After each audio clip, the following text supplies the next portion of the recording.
Hi, Scorpio. My name is Audrey Alison, and this is your January 2014 horoscope forecast for the month of January. I'm happy to be here, and there are many rare things occurring in January. One is that we have the new moon twice in January. We have, starting off the month on the 1st, coinciding in time for New Year's resolutions, is a new moon, 10 degrees Capricorn. And Capricorn for you, Scorpio, is your third house of communications and the mind and your intellect and any writing, studying, computers, publishing, technical equipment, anything that you're, and local travel that you're interested in the third house will come to the forefront on the 1st of January. It'd be great to set your intentions on how you're communicating with people for a New Year's resolution. Perhaps you could do a little better in that area. Also, the sun is shining in that sector as well. Starting January, the sun is in Capricorn as well. So you could want to communicate with others that you haven't, or want to communicate better with the people around you at this time. Also, on January 11th, Mercury is going into Aquarius, Aquarius being your 4th house of home and family.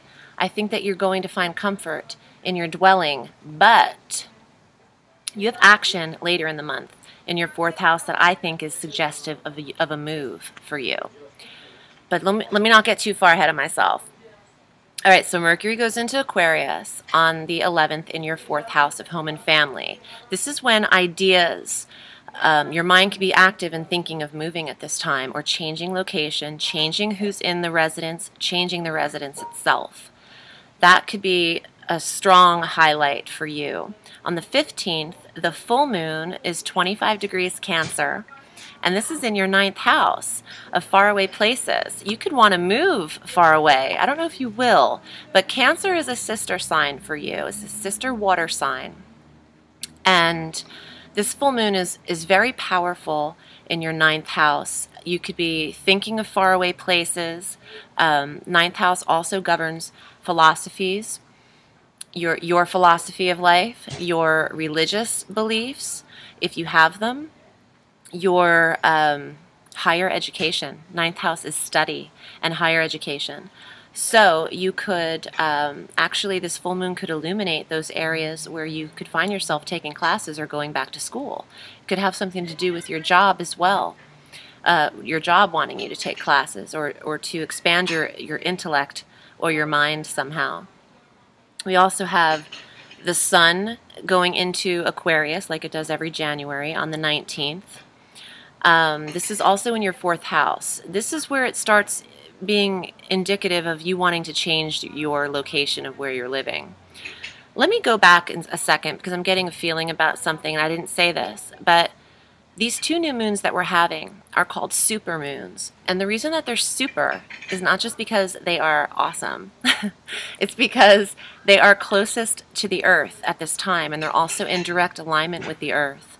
And they're very potent and very powerful. So I would suggest heeding the alignment of the moon to the Earth this month in this 4th house of home and family and foundation. I feel like your family is going to be most important to you, but also your location and your environment is extremely important for your well-being and your mental stability. So on the 30th, this is where it gets crazy. The new moon, the 2nd new moon of the month, super rare, is at 10 degrees Aquarius again in this 4th house. It being a new moon, it suggests a new home. It suggests a new place where you rest your weary head, you rest your beautiful bones.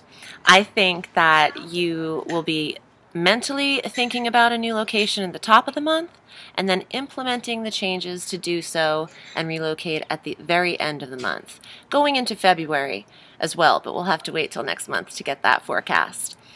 On the 31st, Mercury goes into Pisces. This is also another sister water sign. So we have a lot of water sign activity with you, Scorpio, and this is in your 5th house of romance and creativity and children. Mercury being that planet of expression again, communication. You're going to be communicating with your kids better at this time. You'll be communicating with romantic partners at this time, romantic partners with potential, or the ones that you already have if you're in a relationship. But the 5th house is very fun and games.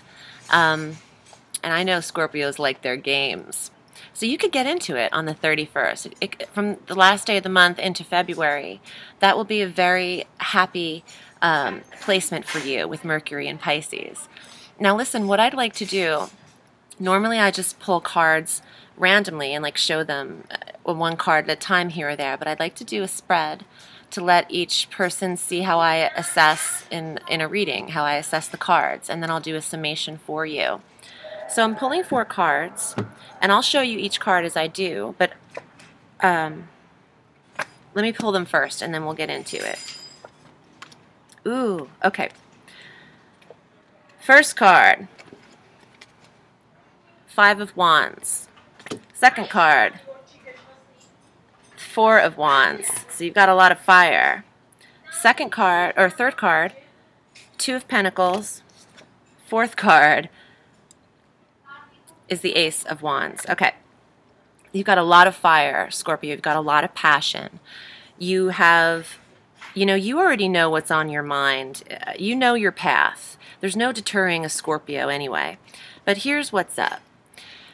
This could be you having a lot of creative energy, and with that 5th house activated at the end of the month for you, you could have a lot of passion to express yourself. You could also literally want to use your hands in this creative venture. You have so much that you want to get out and express, but you're also your own worst enemy. You're hindering yourself with this card. You don't want to look bad. You're too concerned what other people think of you. You also, you could be, this card means you're eating the wrong enemy, or you're biting off too much that you can chew. They don't want you, the lion eating the eagle, it's saying don't be so harsh about everything that's occurred to you. Not everyone is against you. Okay, you have more support than you'd think if you just reach out, but you have too much pride, or you're afraid that people won't receive you very well, so you won't reach out. Let that go, because you'd be very surprised to see how people will embrace you with open arms, Scorpio. And this is your one passion. You have a soul passion. You have one thing on your mind. And I feel like, effective 2014, you will obtain it. You have a lot of feist and determination. I hope you liked this reading, and I hope you just liked the forecast.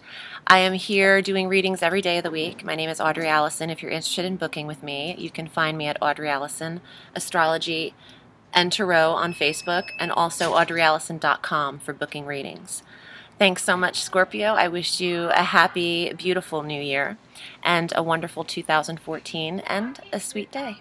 Bye.